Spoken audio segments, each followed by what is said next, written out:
thing was, they were told, well, you got to get these things out of here over this long weekend. I guess it was a Labor Day weekend or something. They told them, you got to get these out of here over the weekend. And I guess it was Dick Hall, who had been the assistant director at NICAP, and Dr. Carlson, who he hadn't really been a NICAP person, but he's a University of Maryland astronomer, and he managed to get a pickup truck from the University of Maryland, and the two of them and a few other people moved the files over the weekend. So they may have left stuff behind. Where were these? Huh? Where were these files for National Investigations Committee of Aerial Phenomena? So they were in the 50s to the 80s, right? NICAP, I've heard a lot of people talk about that, including Dr. Bruce Maccabee. He was a part of that NICAP. But where was this? Was this in D.C. or where was this? It was in Washington. It was in Washington, D.C. and was headed by Major Donald E. Keough, who was a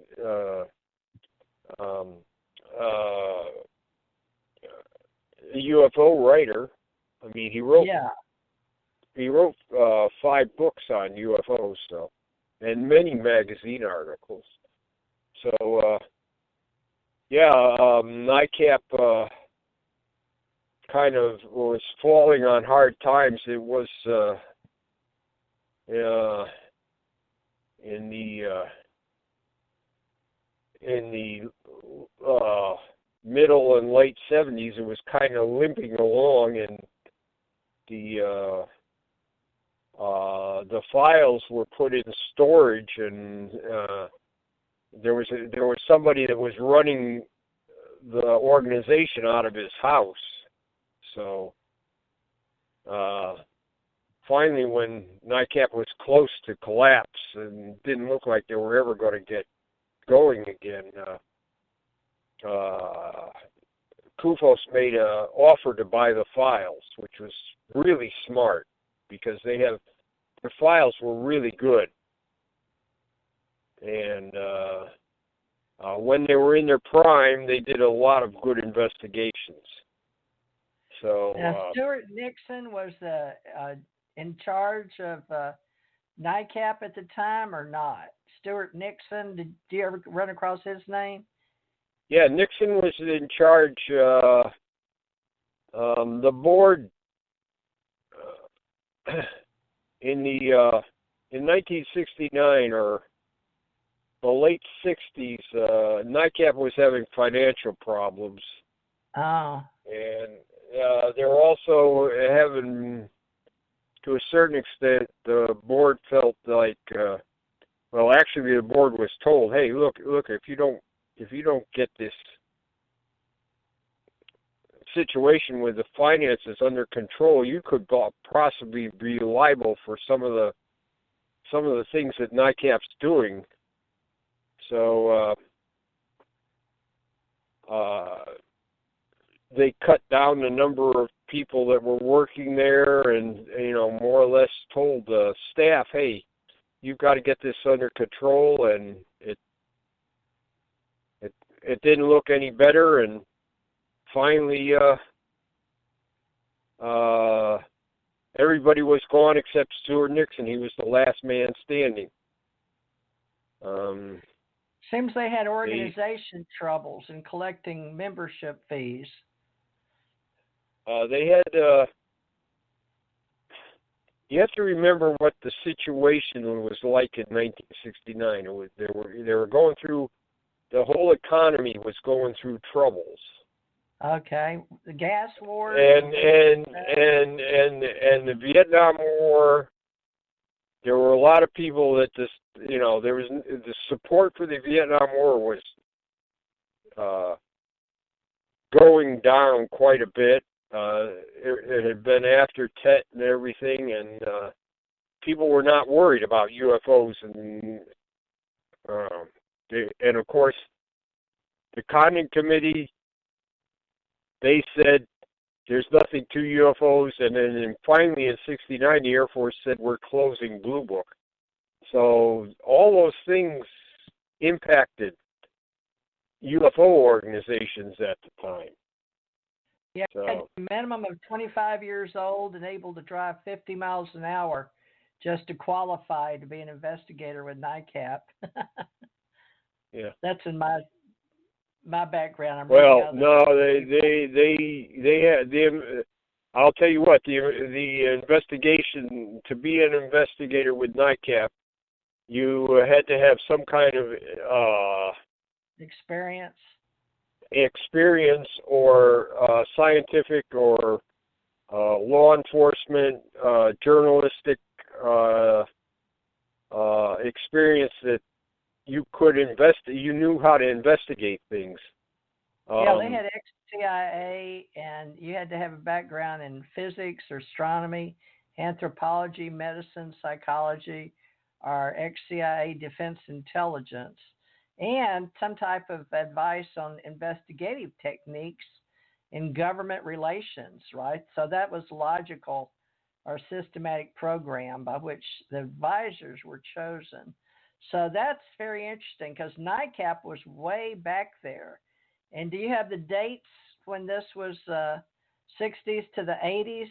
It dissolved, NICAP? Or no, NICAP went from 56 to 1980. 56 to 80, and then it was completely on CUFOS. Now, you said that NICAP, National Investigations Committee on Aerial Phenomena, that they apparently, not one person got all those boxes out of the warehouse. Is that correct? Some people bought them, and CUFOS got No. They were bought by CUFOS, but they had sat there in a storage for years, so you don't know who went in there and got things out of there. Oh, okay. And Keogh had a list. If you look at Flying Saucers Top Secret, in Flying Saucers Top Secret, he has a list of confidential cases. Most of these are people that were on active duty with the government or scientists who had a UFO experience but didn't want to talk about it. But they gave Keogh a report. Oh, okay. So they kept the government personnel separate from civilians. Well, these are people that didn't want their names mentioned. So Keogh had a special. He put these aside, and like he said, these are my confidential hidden reports. Aha. So, and like I said, in 1960, in his book Flying Saucers Top Secret, there's a list of them and brief descriptions of each one, and some are more described in more detail than others. Now, some of those, the witnesses finally decided to come forward.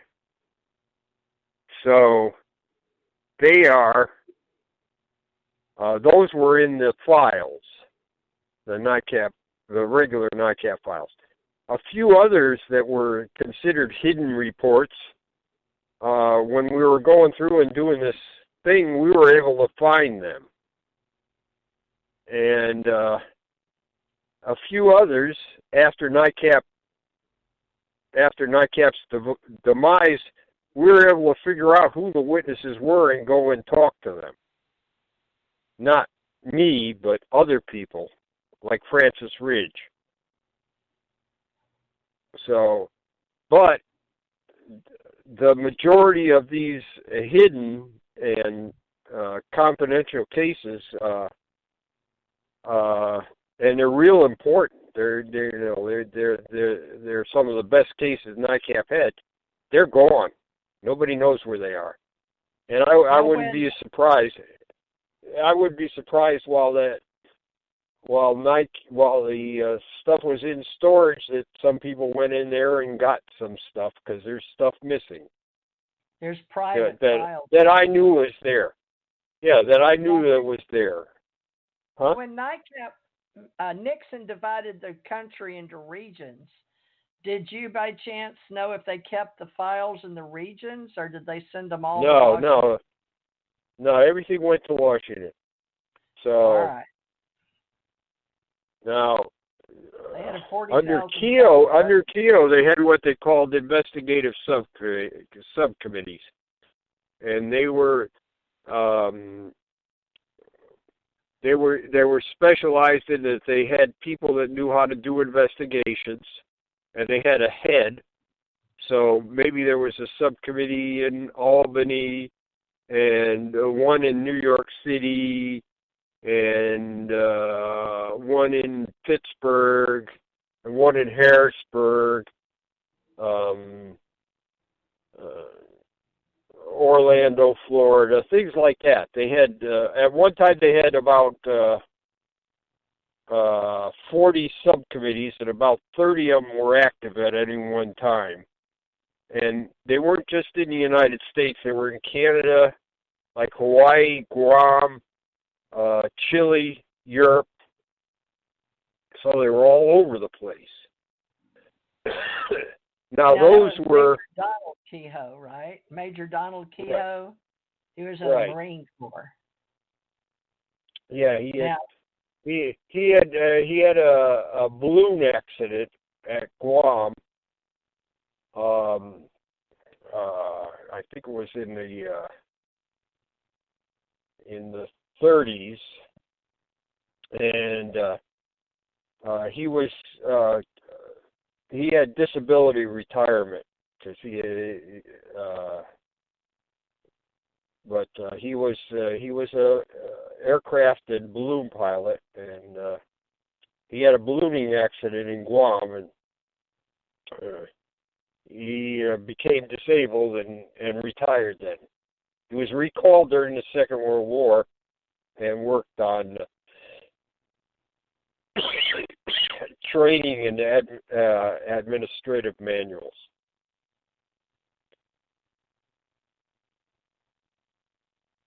So, do you have the letter of Donald Kehoe in your possession, or a copy of it from the reading room in the CIA, by chance? I don't know if any letters he did with the CIA, but he, in fact, I don't know anything that Keogh did with the CIA. Well, it's approved for release by NICAP. It's Executive Officer, Central Intelligence Agency, dated September 22nd, 1958. So this was approved for release in 2003. So I just happen to be looking at it for some reason. I don't know why or where it came from, but thank you, whoever sent it to me.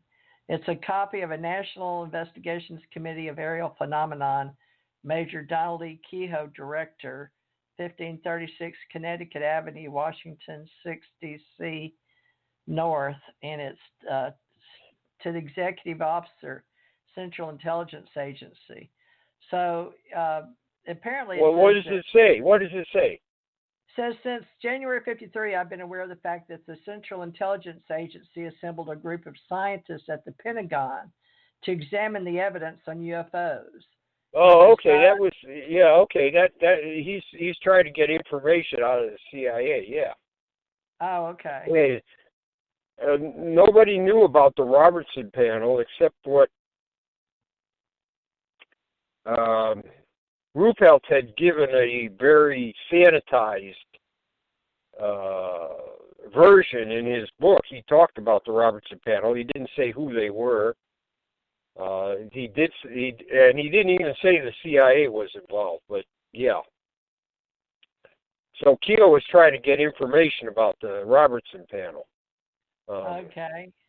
Well, it made it to the Central Intelligence Agency, and they've got. Well, he asked the Central. Well, the Central Intelligence Agency was the one that had the panel, so he was asking them, what's the story here? Okay, there's a Now remark that here. You've